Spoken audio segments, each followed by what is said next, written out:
네, 은혜로운 찬송 감사함을 드립니다. 많은 사람들이 여유가 있으면 요즘 유럽 여행을 많이 갑니다. 유럽에 가면 많은 크고 큰 성당들, 교회들이 많이 있습니다. 그러면 유럽의 교회는 최초의 교회가 어느 교회였을까요? 이 교회, 빌립보 교회에 대해서 빌립보 교회가 어떻게 만들어졌는지 이런 부분을 통해서 말씀을 이어나가도록 하겠습니다. 여러분이 또 잘 들으시면 우리가 신앙의 삶을 사는데 많은 유익이 있을 줄로 믿습니다. 사도 바울은 제2차 선교 여행 때 1차 여행했던 곳을 이렇게 돌아다보고 그 다음에 소아시아 쪽으로 가려고 했습니다. 성경이 말하는 소아시아는 지금 우리가 있는 아시아 지역이 아니고 지금의 터키를 의미합니다. 그런데 하나님이 2번이나 막으세요. 거기 아니야. 그래서 그가 오랫동안 기도할 때 하나님이 밤에 환상 중에 말씀하십니다. 저쪽에 유럽에 첫 마게도니아 사람에게 손짓을 합니다. 와서 우리를 도우라. 그래서 유럽으로 가라는 신호구나 깨닫고 그곳으로 가게 됩니다. 스크린 보십니다. 사도행전 16장 9절에 보면 밤에 환상이 바울에게 보이니 마게도니아 사람 하나가 서서 그에게 청하여 이르되 마게도냐로 건너와서 우리를 도우라 하거늘. 그래서 유럽으로 최초로 갑니다. 그래서 유럽의 첫 번째 도시, 국제 도시죠. 빌립보에 이르게 됩니다. 그런데 안식일이 돌아왔어요. 이스라엘 사람들은 전 세계 디아스포라 흩어져 샀는데 이스라엘의 남자 10명만 있으면 회당을 만듭니다. 그런데 이 빌립보에는 유대인들이 많이 없었던 것 같습니다. 아직 회당이 없어요. 그럴 때 유대인들은 이렇게 조용한 강가나 산속에서 하나님을 예배했습니다. 그래서 바울은 빌립보에 있던 어떤 강가에 가서 예배하러 나갑니다. 그런데 이 빌립보라는 도시 안에 루디아라는 여인이 있었어요. 한번 따라해 볼까요? 루디아. 네, 이 여인은 이방인이었어요. 그렇지만 하나님을 믿는 여인이었고, 그리고 자주 옷감 장사하는 큰 거상, 부자였어요. 자주 옷감 장사는 뭐냐면요, 지금으로 하면 옷감을 파는 거죠. 여러분 지금이야 뭐 옷이 흔하죠. 근데 지금도 2000년 전에는 옷이 그렇게 많지 않았어요. 그런데다가 자주 옷감은 뭐냐면요, 옛날에 왕들, 귀족들, VIP가 입던 그런 옷이었습니다. 왜냐하면 자주색을 내기가 굉장히 어렵기 때문이에요. 근데 그 여인이 이방인이긴 했어도 하나님을 믿었기 때문에 자기도 안식일 날 강가로 가서 예배드리다가 바울을 만나게 됩니다. 그런데 바울이 그 여인을 보면서 아직까지 유대교지 예수를 모르는구나 싶어서 그에게 예수의 부활 그리고 십자가를 가르칩니다. 그랬더니 루디아가 그것을 받아들여요. 그러고 나서 내가 구원받았으니 우리 온 가족이 세례를 받기 원한다. 그래서 세례를 받은 다음에 그리고 그럼 우리 집에 거하라. 그래서 루디아의 집에 교회가 만들어집니다. 그래서 유럽의 최초의 교회가 빌립보 성의 루디아의 집에서 만들어졌다 하는 게 본문의 말씀입니다. 여러분, 우리가 사도행전이나 1세기 때를 보면요, 그 당시에 이렇게 큰 교회들이 없었어요. 건물들이 없었고 가정에서 예배를 드렸고요, 가정이 곧 교회였습니다. 아무튼 빌립보에서 바울과 루디아가 만나 이렇게 유럽의 최초의 교회 빌립보 교회가 만들어졌다 하는 것이 본문의 말씀입니다. 자, 이것을 통해서 우리는 많은 것들을 알 수가 있습니다. 첫째, 여러분 하나님께서는 유럽의 최초의 교회 빌립보 교회를 세우기 위한 아주 치밀한 계획이 있으셨어요. 여러분 하나님께서는 우리들도 이 땅에 내셨을 때 하나의 치밀한 계획들이 있습니다. 그것을 발견해 보며 그것을 이뤄가는 게 믿음이죠. 하나님은 유럽의 최초의 교회 빌립보 교회를 세우기 위한 하는 치밀한 계획이 있으셨습니다. 그런 계획은 사람을 통해서 역사하기 때문에 오늘 본 말씀 보면 첫째, 바울을 통해서 역사했고요. 두 번째, 루디아. 세 번째, 특별히 성령의 역사. 그래서 그들이, 이 지금 빌립보 교회가 오랫동안에 열매를 맺었다. 이렇게 하나님은 계획을 갖고 계셨어요. 처음에 바울을 들어쓰셨어요. 자, 바울은 선교여행 떠날 때 그는 소아시아로 떠나려고 계획을 가졌죠. 여러분, 우리도 지금은 코로나 이후로 약간 주춤하지만 그 전에도 굉장히 해외 선교를 많이 했고 팀들이 많이 나갔습니다. 그럼 해외 선교 나갈 때 그냥 나가지 않아요. 몇 달 전부터 기도하고 준비하고 이렇게 계획 속에 나갑니다. 사도 바울도 마찬가지입니다. 사도 바울도 선교여행 할 때에 어떤 팀들로 구성됐었어요. 근데 그들이 그냥 나가지 않고 오랫동안 기도하고 준비하고 다 계획으로 이렇게 나갔습니다. 그래서 소아시아로 가려고 했는데 하나님 막으시는 거예요. 한 번도 아니고 두 번 계속 막는 거예요. 그러니까 이들이 왜 이렇게 됐을까? 혹시 하나님의 뜻이 다른 데 있나 싶어가지고 바울이 기도할 때에 하나님 말씀하셨어요. 유럽으로 가라. 저기 마게도니 한 사람이 손짓하는 와서 우리를 도우라는 환상을 보고 유럽으로 가라. 이게 하나님의 뜻이었어요. 그랬을 때 바울은 자기가 그동안에 선교여행을 하기 위해서 준비했던 모든 계획, 노력, 준비물을 다 내려놓습니다. 포기하는 거죠. 그리고 하나님이 원하는 대로 순종해요. 이런 바울이 있었기 때문에 하나님 바울을 통해서 역사하셨던 거예요. 만약에 바울이 뭔 소리야, 우리가 이렇게 오랫동안 준비했는데 우리가 뭐 잘못 알았겠지 하면서 포기하지 않았다면요, 하나님의 치밀한 계획이 이루어질 수 없었을 거예요. 하나님 말씀 앞에 자기의 모든 것들을 내려놓을 수 있는 바울이 있었어요. 그래서 바울이 빌립보로 갔을 때 빌립보에는 또 하나님이 이제 빌립보 교회를 세우기 위한 치밀한 계획 속에 루디아를 예비하셨습니다. 루디아는 어떤 여인이냐면 두아디라 성의 자족감 장사다. 이렇게 쓰고 있습니다. 먼저 스크린 보시죠. 사도행전 16장 14절을 보면 두아디라시에 있는 자색 옷감 장사로서 하나님을 섬기는 루디아라는 여자가 말을 듣고 있을 때에 자, 루디아를 만나게 되죠. 그럼 루디아는 어떤 사람이냐면 두아디라 성에 자주 옷감 장사하는 사람이었어요. 이방인이었는데 하나님을 믿었어요. 그리고 굉장히 거상, 큰 사업을 한 사람으로서 부유한 여인이었습니다. 자, 그러면 이 여인이 지금 빌립보라는 국제 도시에 와 있는데요. 루디아는 원래 두아디라 성의 사람이었다, 이렇게 쓰고 있어요. 그럼 두아디라 성이 도대체 어떤 것일까 우리가 알 필요가 있습니다. 두아디라는요, 요한계시록에 나옵니다. 요한계시록 1장, 2장에 보면요, 사도 요한이 소아시아에 있는 터키에 있는 7교회 편지를 해요. 근데 두아디라 교회에 대해 편지하는 내용이 나옵니다. 이 두아디라는 어떤 도시였냐면요, 자주 옷감, 이 굉장히 성행했던 곳이에요. 이 사업을 하는 사람들이 많았던 곳이에요. 아까도 얘기했지만 자주색은 그 당시엔 색깔 내기가 어려웠어요. 그래서 굉장히 이제 고급스러운 왕, 귀족, VIP만 입었던 색깔입니다. 이런 사업을 하는 이 두아디라는 그런 게 발달했어요. 그러니까 여러분, 우리나라도 청계천에 가보면 옷을 파는 곳이 굉장히 많죠. 마찬가지로 두아디아 이 도시에는요, 자주 옷감 한 사람들이 굉장히 많았습니다. 그래서 그들이 공동적인 유익을 위하여 길드를 조직했어요. 길드는 협동조합입니다. 그래가지고 그들이 다 모였어요. 그래가지고 그들이 공동적인 유익을 위해서 자주 옷감 장사한 사람들은 다 두아디라에는 이 길드에 들어가야 돼요. 근데 거기에 들어가지 않으면 손해를 볼 수가 있어요. 근데 그들은 공동적인 유익을 위해서 일을 했지만 그들이 한 가지 단점이 있었습니다. 그 당시에는 많은 사람들이 우상을 섬겼는데요, 우리를 축복해 준 사람은 특별히 우상이요,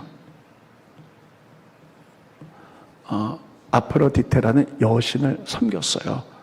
그러다 보니까 여러분, 이 루디아는요, 하나님을, 이방 여인이었는데 하나님을 믿었거든요. 근데 두아디라 시에서 옷감 장사를 하고 있었어요. 근데 서로 사업적인 이익을 위해서는 길드에 들어갈 수밖에 없었어요. 그래서 서로에게 사업 얘기도 하고 또 이렇게 공동 이익을 위해서 일을 했는데 꼭 끝나면 아프로디테라는 우상께 제사를 하고 또 거기서 음식들도 나누고 이런 일들을 했던 거예요. 그러니까는 이 루디아는 믿음의 양심 때문에 거기 있을 수가 없던 거죠. 그래서 많은 성경을 연구한 학자들은 이렇게 해석합니다. 그래서 루디아는 이곳에서 우상 섬기느니 다른 곳으로 간다. 그래서 국제적인 도시 유럽에 있는 빌립보 성에 가서 옷감 장사를 했다. 이런 여인이었다. 이렇게 쓰고 있어요. 그러면 이 두아디라 성에 보면요, 하나님께서는 요한계시록에 보면 이 두아디라에 있는 교회를 책망합니다. 왜냐하면 너희들이 모여서 길드를 형성해서 너희들이 서로 돕고 협조하는 것, 그건 참 잘했다. 그런데 책망할 것이 있는데 너희들이 이세벨이라는 여인, 그 여인의 너희가 사주를 받아서 음행을 행했고 그리고 너희가 우상의 제물을 먹었다. 이렇게 표현합니다. 스크린 보십니다. 요한계시록 2장 20절에 보면요, 그러나 내게, 여기서 내게라는 것은 두아디라 교회입니다. 책망할 것이 있노라. 자칭 선지자라는 여자 이세벨을 내가 용납함이니 그가 내 종들을 가르쳐 꾀어 행음하게 했고 우상 섬기게 만들고 우상의 제물을 먹게 하였도다. 여기 보면 이세벨이 나오죠. 그럼 이세벨이 누굴까요? 우리가 구약 성경에 보면 북이스라엘의 가장 나쁜 왕이 아합이에요. 그의 부인이 이세벨이었어요. 이세벨은 바알을 섬긴 여인이었죠. 그런데 남쪽으로 북이스라엘 아방과 결혼을 해가지고 하나님 못 믿게 만들고 바알을 다 믿게 만듭니다. 그래서 하나님 믿는 선자를 죽이고 옥에 가두고 다 이렇게 우상숭배에 맞던 여인이에요. 그런데 두아디라 이 교회가 있는데 너희들이 서로 잘 섬기고 사랑하고 이건 참 잘했다. 그런데 이세벨처럼 길드 협동조합에 안 들어갈 수가 없는데 들어가서는 내가 이세벨의 계략처럼 우상 섬기고 우상의 제물 먹고 이거 책망해야 된다. 이렇게 얘기를 했죠. 이 도시 속에서 아마 루디아는 믿음의 양심 때문에 내가 이렇게 쓰면 안 된다 하고 거기를 떠나서 국제도시 빌립보에 모여서 사업을 했던 그런 여인입니다. 그래서 루디아를 만나게 됩니다. 그래서 하나님은요 이렇게 특별히 유럽의 최초의 교회를 만들기 위하여 하나님의 치밀한 계획 속에서 사람들을 예배해 두셨어요. 첫 번째 바울, 하나님의 뜻이라면 자기 계획했던 모든 것들을 내려놓을 수 있는 대단한 분. 두 번째 평신도인데 정말 부유하면서 믿음에 정말 양심대로 이렇게 사는 여인, 이 여인을 딱 만나게 하죠. 그래서 이제 이들이 예배할 때에 바울이 루디아를 만났고 그래서 루디아에게 예수 그리스도 십자가 부활을 증거하죠. 그랬더니 그 여인이 믿었는데 성경은 이 부분을 이렇게 이야기를 합니다. 성령의 역사로 믿었다. 스크린 보십니다. 사도행전 16장 14절에 보면 두아디라 시에 있는 자색 옷감 장소로서 하나님을 섬기는 루디아라는 한 여자가 말을 들을 때, 여기서 말이라는 것은 바울이 복음 전하는 걸 들을 때에 주께서 그 마음을 열어 바울의 말을 따르게 하신지라. 한번 따라오겠습니다. 주께서 그 마음을 열어. 주께서 복음 전할 때 마음을, 성령의 역사가 성령께서 마음을 열게 했다는 거예요. 그래서 그 복음을 받아들였다는 거예요. 그래서 이렇게 얘기하죠. 그러면 우리 온 가족이 예수 믿겠다. 그리고 우리 집에 머물라. 그래서 그 교회가 됐고요. 그래서 유럽의 최초의 교회가 빌립보의 루디아의 집에서 최초의 교회가 세워지게 됩니다. 참 위대한 일이죠. 자, 그런데 바울은 가는 곳마다 많은 교회를 세웠어요. 그런데 열매를 맺은 교회는 그렇게 많지 않았는데 특별히 빌립보 교회는 굉장히 많은 열매를 맺었습니다. 그것은 어떤 것이었냐면 바울이 교회를 세울 때부터 바울이 죽을 때까지, 바울이 로마의 감옥에 갇혀가지고 죽음을 앞두고 쓴 편지가 빌립보서거든요. 죽을 때까지 믿음으로 교제했어요. 이 교제가 너무나 중요해요. 그래서 이제 그때부터 바울이 선교여행 하다 보면 많은 어려움들이 있죠. 그래서 물질로 후원했고 바울을 위해서 기도했고, 그래서 바울은 이 교제 때문에 너희들이 정말 열매를 맺었고, 그래서 나를 도왔기 때문에 바울은 빌립보서는 편지를 쓸 때 이렇게 합니다. 너를 생각해 볼 때마다 감사하고 기쁨이 넘친다. 그래서 빌립보서를 기쁨의 편지다, 이렇게 우리가 이야기를 하는 겁니다. 빌립보서 봅니다. 빌립보서 1장 3절로 5절에 보면 내가 바울이 너희를 생각할 때마다, 빌립보 교인을 생각해 볼 때다 나의 하나님께 감사한다 그랬죠. 감사해요. 간구할 때, 기도할 때마다 너희 무리를 위하여 기쁨으로 항상 간구합니다. 그는 빌립보 교회를 생각해 볼 때 항상 감사했다는 거예요. 기뻤다는 거예요. 그래서 빌립보서를 기쁨의 편지, 이렇게 얘기하죠. 한번 넘겨주시고, 너희가 첫날부터 너희에게 교회를 만들 때부터 이제까지는 빌립보서 쓸 때까지, 빌립보서는 바울이 감옥에 갇혀 죽을 날을 기다릴 때야. 오랜 기간 동안 복음을 위한 일에 참여하고 있기 때문이라. 바울을 위해서 기도해주고 또 바울에게 선교 헌금을 보내고, 이러면서 오랜 교제를 통하여 열매를 맺었다는 거예요. 그래서 빌립보 교회가 이렇게 아름다운 열매를 맺는 교회가 됐다는 겁니다. 자, 그러면 교회만 그럴까요? 아닙니다. 교회가 세워질 때도 하나님의 치밀한 계획 속에서 사람들을 보내고 만나서 교회가 세워지지만 우리 하나하나가 성령이 거하는 교회입니다. 그러면 우리는, 여러분이나 저나 아무렇게나 이 땅에 태어난 것이 아니고요, 하나님의 치밀한 계획 속에서 이 땅에 태어났어요.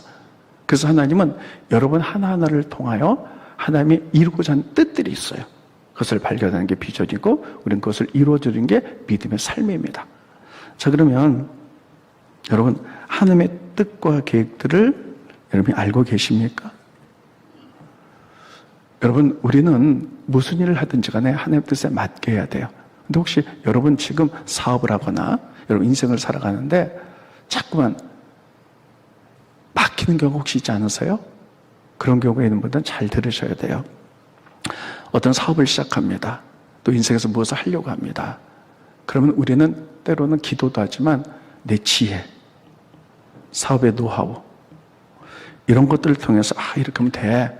내가 그동안 이렇게 됐잖아 하면서 우리가 그 길로 나가려고 하는데 막히는 경우가 있어요. 분명히 이렇게 하면 되는데 왜 안 되지?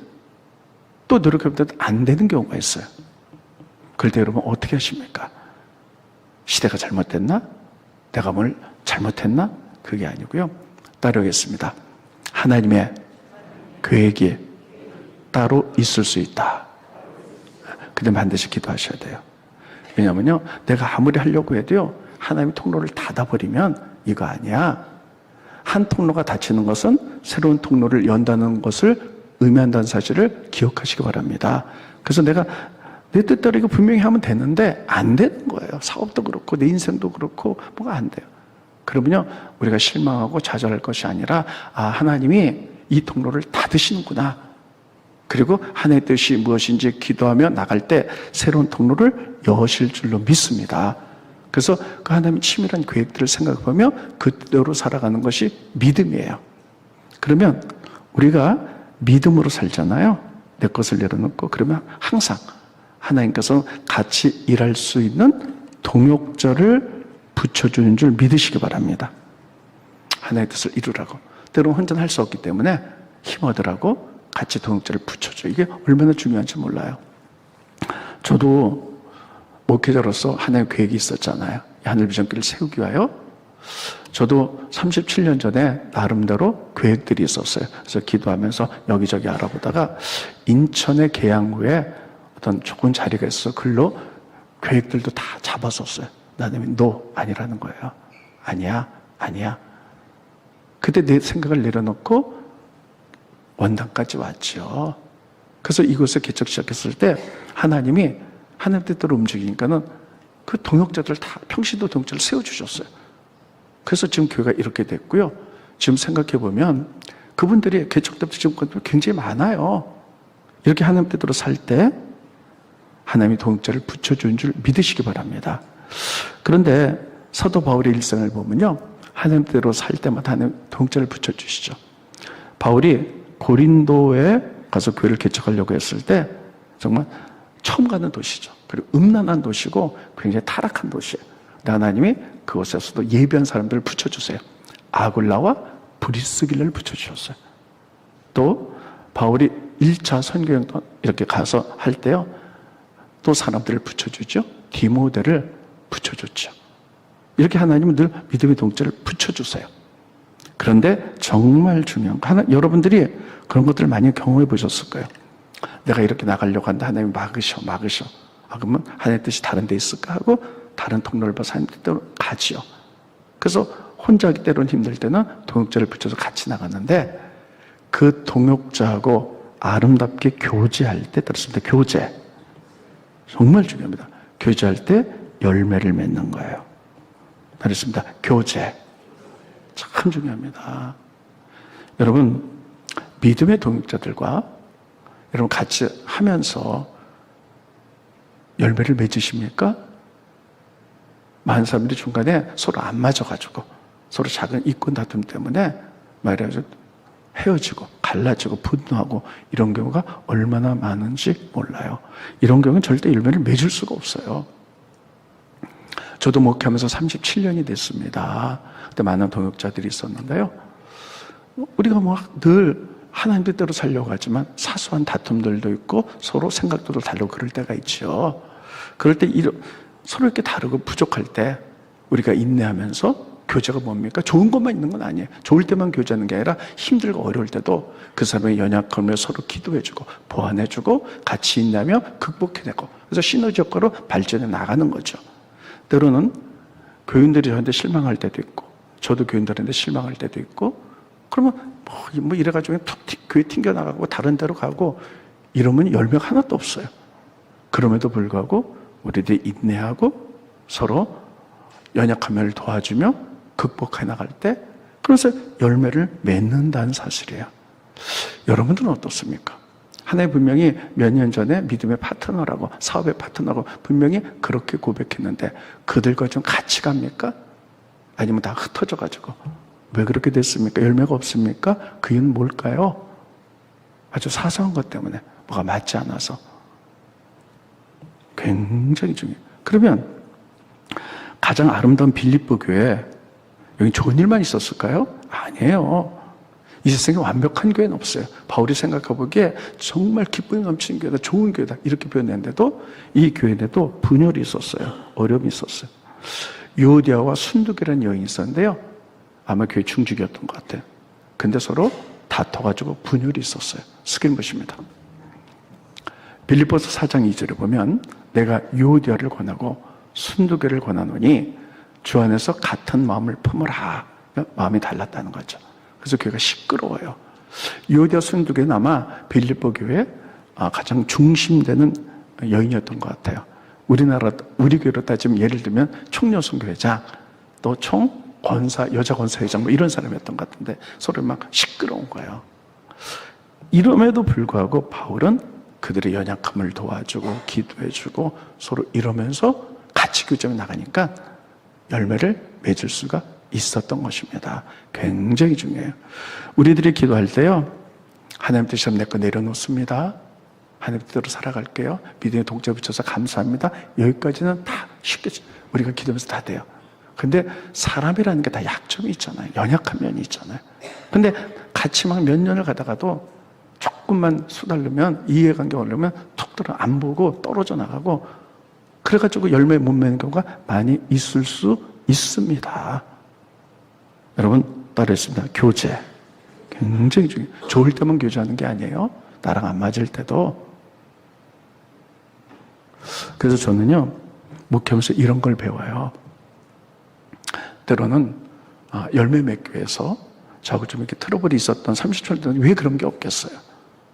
그런 분들이 막 10년, 20년 지났어도요, 그냥 뭐가 안 맞아가지고 막 교회를 떠난 분들도 있어요. 그럼 막 서로 화도 나오죠. 그러나 저는 제자리에 서 있으면서 시간이 지나면서 또 그분들과 연락하고 또 이러면서 좋은 관계로 지금 거의 다 열매를 맺고 있어요. 그렇지 않고 너 그랬어? 나도 너 안 볼 거야.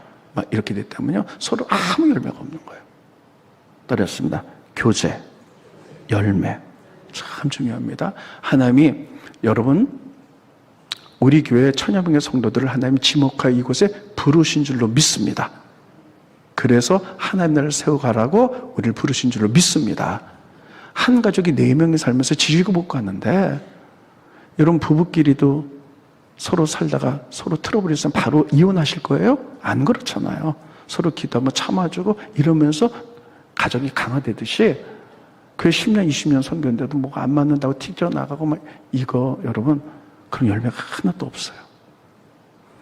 좋을 때도 교제하지만 힘들고 어려울 때도 우리가 서로 약점을 보완해주며, 그리고 안고 교제할 때 빌립보 교회 그걸 말해주고 있잖아요. 아름다운 열매를 맺게 될 줄로 믿습니다. 이런 아름다움이 여러분과 저 가운데 있기를 예수님의 이름으로 축원드리겠습니다. 자, 그러면 여기서 마지막으로 중요한 얘기 하나 하도록 하겠습니다. 바울의 기도예요. 자, 바울은 지금 그는 아시아, 터키로 가려고 그랬어요. 근데 하나님이 얼마나 많이 준비했겠어요. 기도로 준비하고, 더군다나 팀들이 있었잖아요. 막 그러면서 물질로 준비하고 계획들로 다 준비했어요. 근데 하나님이 아니야 그러는 거예요. 그때 바울이 어떻게 했을까요? 하나님 응답해 주시거든요. 근데 가만히 있는데 응답한 건 아니에요. 바울이 정말 하나님 앞에 엎드려 기도했을 거예요. 하나님, 그럼 하나님 뜻이 무엇입니까? 하나님 뜻을 아는 기도.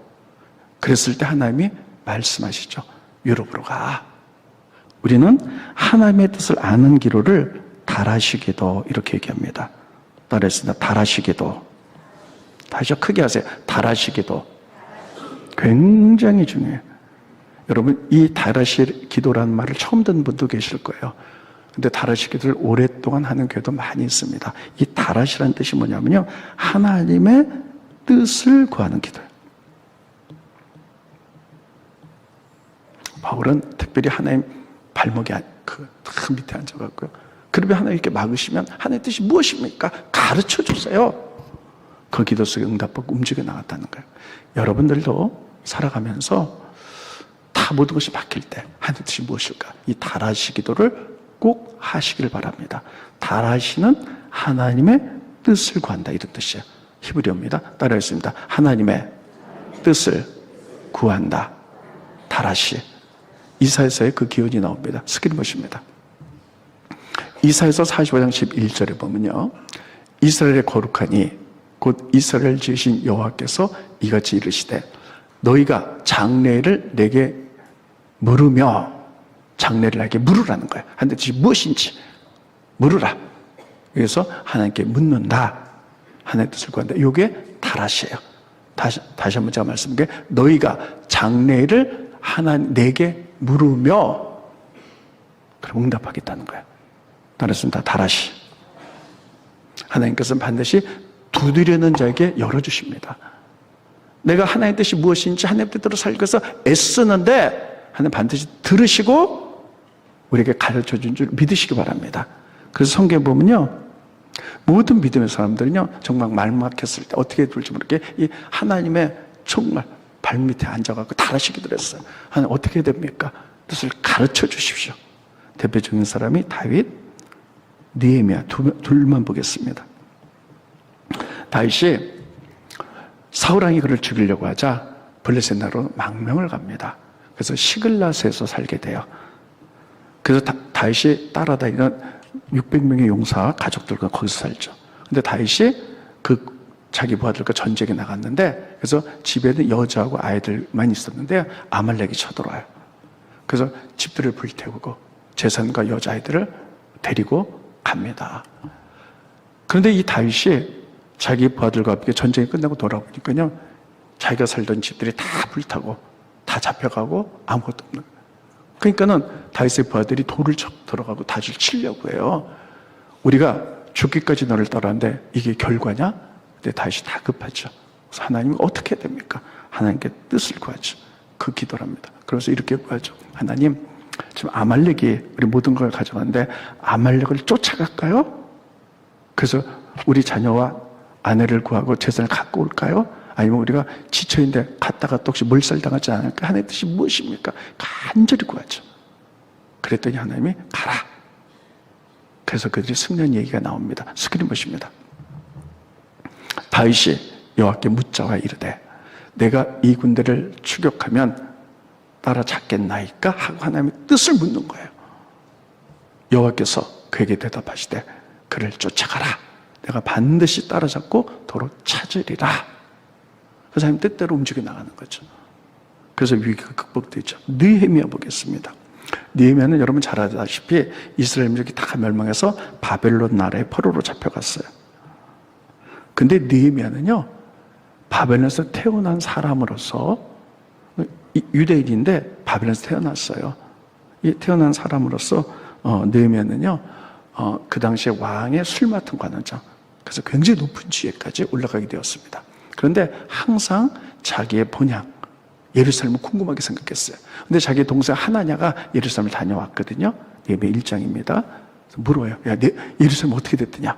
그랬더니 다 불타고 나라가 멸망하고 성이 무너지고, 그리고 그 아름다운 그 성전에 잡초만 가득하고 밤에 들개들이 막 떠돌아다닙니다. 느헤미야가 그 얘기를 듣고 수일 동안 슬퍼하다가 하나님의 뜻을 묻습니다. 몇 달 묻냐면 넉 달을 기도해요. 넉 달에서 하나님, 제가 어떻게 해야 될까요?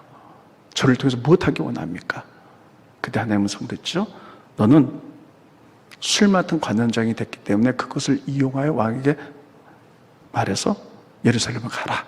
그리고 성곽을 만들어라. 그런데 왕의 마음을 움직이기 쉬운 게 아니에요. 그 사람이 계속 기도할 때 하나님이 왕의 마음을 움직여서 이렇게 가게 하죠. 그때 내가 무엇을 해야 될까요? 내가 바벨론 나라에 지금 이스라엘 사람인데 이렇게 높은 지위까지 온 것은 하나님의 뜻이 있는데 이 상황 속에서 나를 향하신 하나님의 뜻이 무엇입니까? 내가 뭘 해야 될까요? 넉 달을 물었어요. 그 다음에 말씀하셨죠. 스크린 보십니다. 내가 이 말, 여기서 나는 느헤미야입니다. 이 말, 자기 동생 하나냐가 돌아서 예루살렘에 가는 말을 듣고 앉아서 울고 수일 동안 슬퍼하며 하나님 앞에 금식하며 기도하는 것은 하나님 앞에 엎드려서 달하시기도 했다는 거예요. 하여 이르되 하늘의 하나님 여호와 크고 두려우신 하나님이여 주를 사랑하고 주의 계명을 지키는 자에게 언약을 지키시며 구원을 베푸시지요 간구합니다. 내가 이 소식을 듣게 하신 하나님의 뜻은 무엇입니까? 내가 무엇을 해야 될까요? 가르쳐 주세요. 넉 달을 기다렸어요.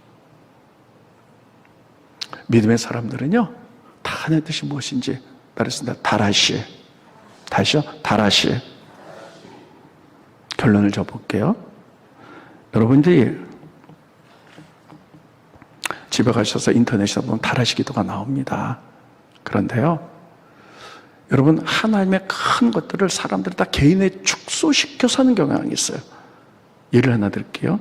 우리가 여호와 라파라는 말이 있죠? 여호와 라파가 뭡니까? 치료하는 하나님이에요. 그런데 이 라파의 기준은 굉장히 큰 거거든요. 예를 들면 나라가 망했다. 그럼 나라를 치료하시고 세워주십시오. 이게 여호와 라파 개념이에요. 가정이 망했다. 회사가 망했다. 우리 회사를 다시 세워주세요. 치료해주세요. 이게 라파의 개념인데요. 그리고 우리 몸이 병들었다. 그럼 여호와 라파 나를 치료해주세요. 이게 라파인데 우리는 이 어마어마한 라파의 개념을요, 몸에만 사용해요. 그렇죠. 내 몸이 아플 때만 여호와 라파 치료하시나요? 이렇게 국한해서 참 믿음을 너무 축소시켜서 해석해요. 다라시 기도도 마찬가지입니다. 다라시는 하나님의 뜻, 계획들을, 그래서 구약과 신약에 보면요, 많은 믿음의 사람들이 하나님의 뜻, 이 나라를 향하신 하나님의 뜻, 어떤 공동체를 향한 하나님의 뜻, 그것들을 물었어요. 근데 지금은요, 조금 더 1대1로 나의 개인에만, 그래서 다라시 기도 한번 쳐보세요. 인터넷 들어가고 전부 다 축소시켜요. 그래서 어떻게 되냐면 하나님의 뜻을 알기 위해서는 첫째, 하나님, 나의 숨은 자가 기억나게 해주십시오. 나의 마음에 상처가 있으면 한 발짝도 못 나니 나의 상처를 치유해 주십시오. 이렇게 기도해서 나를 향하신 하나님의 뜻만, 이것만 기도해요. 다라시는 그런 거 아닙니다. 물론 많은 사람들이 나를 향하신 하나님의 뜻이 가장 중요하죠. 그러나 나라와 우리 가정과 회사와 사업과 이런 것들을 계속 정말 무릎 꿇고 눈물 뿌리며 정말 절박하게 기도하는 게 다라시 기도예요. 그 다음에 역사하셨습니다. 따라했습니다. 다라시. 여러분, 축소해도 괜찮아요. 여러분 일들이 막힐 때, 해야 되는데 안 될 때 하나님 앞에 엎드려서 느헤미야는 4개월을 기도했어요. 하나님 막으셨으면 새 통로를 연다는 신호인데 그러면 나를 향하신 뜻이 무엇입니까? 내가 못하기 원합니까? 이렇게 주님의 발 앞에 엎드려 강청하시기를 예수님의 이름으로 축원드리겠습니다. 하나님이 역사하실 줄로 믿습니다. 그래서 우리 앞길을 여시고 믿음의 동역자들을 세워주실 거예요. 그러면 그분들을 귀하게 여기셔야 돼요. 그랬습니다. 믿음의 동역자를 귀하게 여기자. 근데 처음엔 귀하게 여기는데 시간이 지나면서요, 조금의 트러블 때문에 서로 안 보고, 이러면 열매가 없어요. 다시 한번 따라해 볼게요. 하나님이 맺어주신 믿음의 동역자를 귀하게 여기자. 사람은 다 부족하잖아요. 부족한 거를 귀하게 여겨서 보완해주고, 그냥 안 보는 게 아니라 뭐 너 없으면 안 될 것 같아? 그런 게 아니라 보완해주고, 나의 부족한 걸 그 사람이 보완해주고, 같이 교제하면서 극복하고, 이때 열매를 맺게 될 줄로 믿습니다. 이 성경에 나온 모든 이야기들을 우리의 삶 속에 적용해서 열매 맺고 하나님의 뜻을 이루어드리는 여러분과 제가 되기를 예수님의 이름으로 축원드리겠습니다. 기도하겠습니다. 고마우신 주님, 은혜를 감사함을 드립니다. 유럽 최초의 교회 빌립보 교회가 세워지기까지 하나의 치밀한 계획들이 있었습니다. 바울을 사용하셨고 또 루리아들 만나게 하시고 그 가운데 성령의 역사가 있었고, 그리고 오랜 세월 또 그들이 믿음으로 좋으나 나쁘나 힘들 때도 서로 교제했을 때 많은 열매를 맺어서 기쁘다, 감사다, 이렇게 넘치는 열매가 있었습니다. 우리들도 삶 속에 적용해 나가기 원합니다. 우리는 하나님 뜻대로 살기 원하여 때로는 내 모든 것들이 막힐 때에 우리들이 하나님을 바라보며 새로운 통로를 여신 하나님 바라볼 수 있도록 도와주시고, 그리고 하나님 뜻대로 나갈 때 정말 하나님께서 믿음의 동역자들을 세우시고 그들을 귀하게 여기서 끝까지 교제하며 세워주며 같이 시너지 효과를 가지고 열매 맺어 나갈 수 있도록, 그래서 많은 열매로 하나님 영광 돌리는 저희들 되어갈 수 있도록 축복하여 주시옵소서. 예수님의 이름으로 기도하옵나이다. 아멘.